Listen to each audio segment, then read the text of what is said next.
श्रीमद् भागवत महात्म्य के अनुसार सूर्योदय से सूर्यास्त तक कथा का विधान है।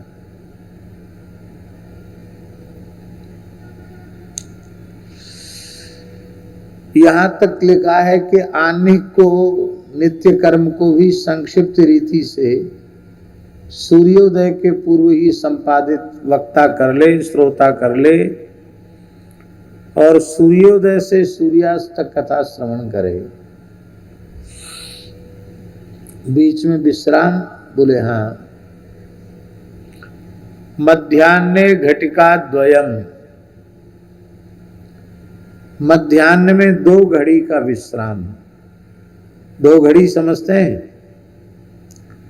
24 मिनट की 1 घड़ी होती है और 2 घड़ी माने होता 48 मिनट, माने पूरा 1 घंटे विश्राम नहीं। 1 घंटे में तो 60 मिनट होते हैं, मात्र 48 मिनट का विश्राम है।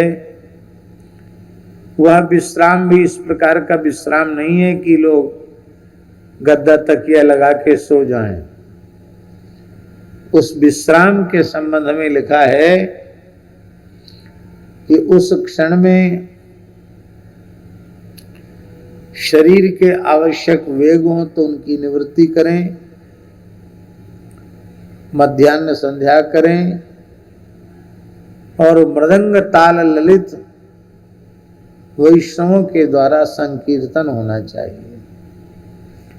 क्योंकि मंत्रतस् तंत्रतस् छिद्रम देश कालारह वस्तुतः सर्वं करोति निश्छिद्रम नाम संकीर्तनम। तब भगवान का नाम संकीर्तन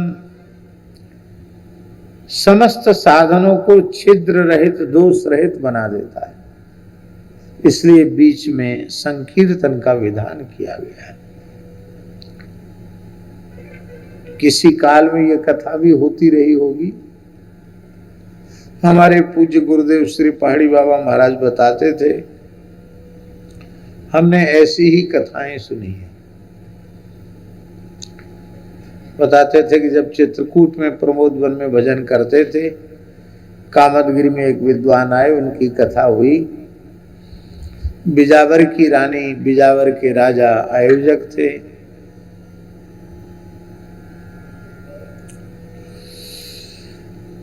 तो हम भी कथा सुनने गए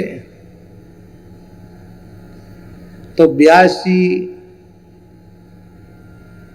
मात्र आधा घंटे के लिए मध्याह्न में व्यासपीठ से उठते थे, बस मध्याह्न संध्या, और सूर्योदय से सूर्यास्त तक कथा वाचन करते थे।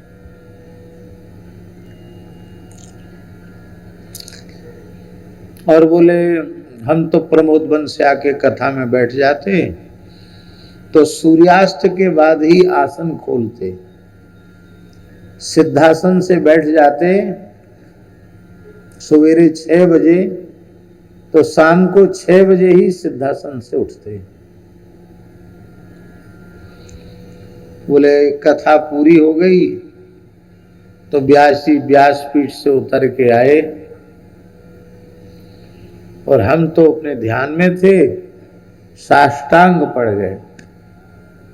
अरे महाराज, आपने कथा सुनाई, आप क्या कर रहे हो? बोले राम जी किसी का अभिमान नहीं रहने देते। हमारे मन में था कि हम एक आसन से इतने घंटे लगातार बैठते हैं, लेकिन आपका आसन जय विलक्षण है।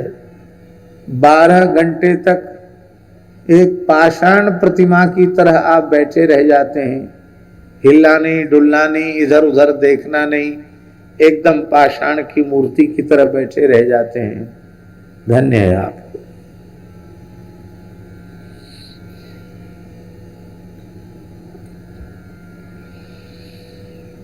नारायण। तो महाराज जी ने इस प्रकार की कथाएं देखी हैं। यह घटना लगभग 100 वर्ष पुरानी होगी। इसका मतलब है 100 साल पहले तक ऐसी कथाएं होती रही हैं। फिर हमने देखी दो समय की कथाएं तो प्रायः सर्वत्र होती ही थी, और उस समय कथाओं में प्राचीन व्यास पद्धति से ही कथा होती थी। उसमें गायन वादन आदि नहीं था, और व्यास वक्ता स्वयं ही मूल पारायण भी करते थे। हमने अपने पूर्वाश्रम के पितामह के जीवन को देखा है, पंडित श्री सरयू प्रसाद जी, कि पूरे जीवन पूरा सप्ताह पारायण भी स्वयं किया और कथा भी स्वयं कही। 12 से 13 घंटे श्रम करते थे वे नित्य, और इतना सब करने के बाद भी स्वपाकी थे, क्योंकि स्वपाकी च यतिर्नष्टः परपरमण।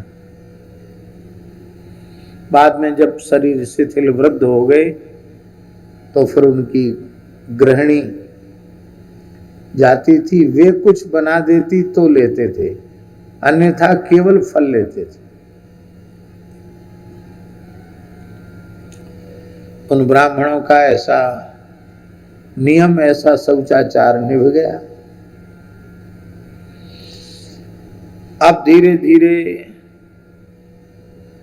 2 समय की कथा 1 समय की कथा में सिमट गई। एक समय में भी 3 साढ़े 3 घंटे कथा होती है। 3 साढ़े 3 घंटे में भी बहुत सी औपचारिकताओं में समय चला जाता है, तो कथा का समय बहुत अल्प बचता है। और श्रीमद् भागवत की कथा इतनी गंभीर है कि सप्ताह कथा में ग्रंथ का स्पर्श मात्र हो सकता है, ग्रंथ का व्याख्यान साप्ताहिक कथा में संभव नहीं है। सूरश्याम गौशाला जो अपने पूज्य गुरुदेव के द्वारा स्थापित है गोवर्धन में, सतगुरुदेव श्री भक्तमाली जी, पूज्य बाबा श्री ठाकुरदास जी के द्वारा, जिसमें इस समय 1200 से ऊपर गोवंश है, वहां क्रमशः भागवत जी की कथा चल रही है, हर वर्ष होती है। 2 महीना की भी हो चुकी है, 1 महीना की भी हो चुकी है, 15 दिन की, 10 दिन की भी हो चुकी है। जितना समय मिलता उतना करते हैं। वहां 19 वर्ष हो गए हैं। अभी कथा 10वें स्कंध में चल रही है, लेकिन प्रायः श्लोक क्रम से कहा जा रहा है, कोई भी विषय छूट नहीं रहा है भगवत कृपा से। तो वह अपने आप में एक अपूर्व सुख है। मूल बात यह है कि भगवान के चरित्र अनंत हैं, भगवान की कथाएं अनंत हैं। उन कथाओं को कहने सुनने का प्रयोजन यही है, हमारी वृत्ति शरीर संसार से उपरामता की ओर जाए। शरीर संसार से वैराग्य हो